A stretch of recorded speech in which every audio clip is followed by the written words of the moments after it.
Indian warships arrived in Manila Harbor in the Philippines on Monday, May 26th. They sent a clear message to Beijing when they arrived. With its land borders locked by arch-rival Pakistan and war-torn Myanmar, as well as the increasingly hostile China, New Delhi is committed to becoming a world-class naval power. The visit to the Philippines followed similar stops in Singapore, Vietnam, and Malaysia, as India seeks stronger bonds with Southeast Asian partners who share concerns about China's territorial land grab ambitions. The Philippines, Vietnam, India, and Malaysia all have territorial disputes with China, so it's clear whose side India is picking here. New Delhi has a long way to go, though. The Indian fleet is only about a third the size of China's. However, India has over 60 ships under construction currently, and by 2050, New Delhi aims to have 200 ships, ideally built at home, a goal that seems more achievable given India's recent economic growth. India has invested heavily in modernizing its military, purchasing advanced weaponry and defense systems to replace aging equipment. For example, the Indian government has ordered 36 French Rafale fighter aircraft, as you can see pictured here. They also have ordered 31 U.S. Predator drones and 5 Russian S-400 surface-to-air missile systems. The Indian government has also focused on indigenous defense production with the aim of reducing dependence on foreign imports and boosting its domestic defense industry.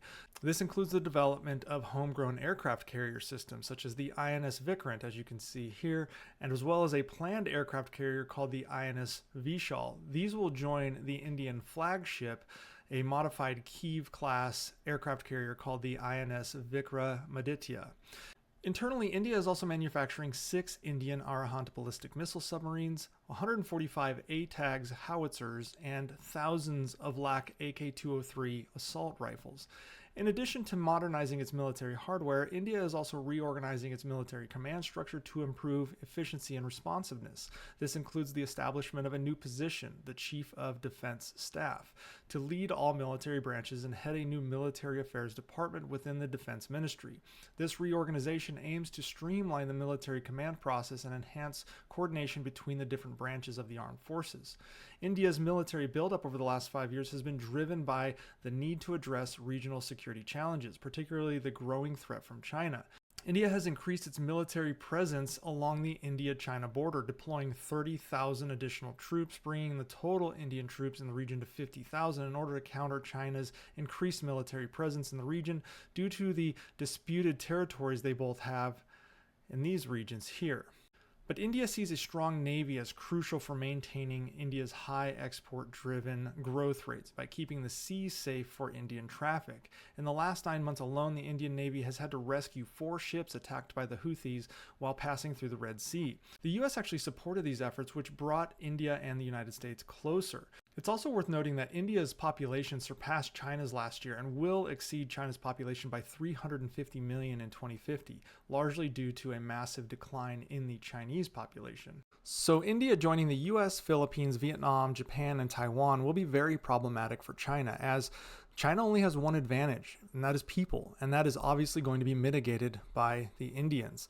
India decoupling from Russian weaponry in favor of U.S. standards such as the 155mm ATAGS artillery and Western aircraft signals that India is leaning more towards the U.S. military sphere of influence.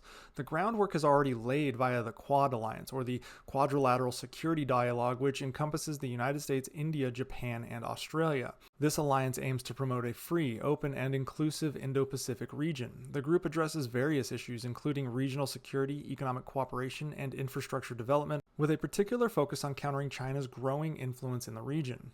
In addition, informal discussions to include South Korea, Philippines, Vietnam, and Malaysia are taking place in what may turn into the NATO of the Pacific, or CETO, focused on security and defense, while the Asian nations, the ASEAN, and other treaties are focused on economic efforts.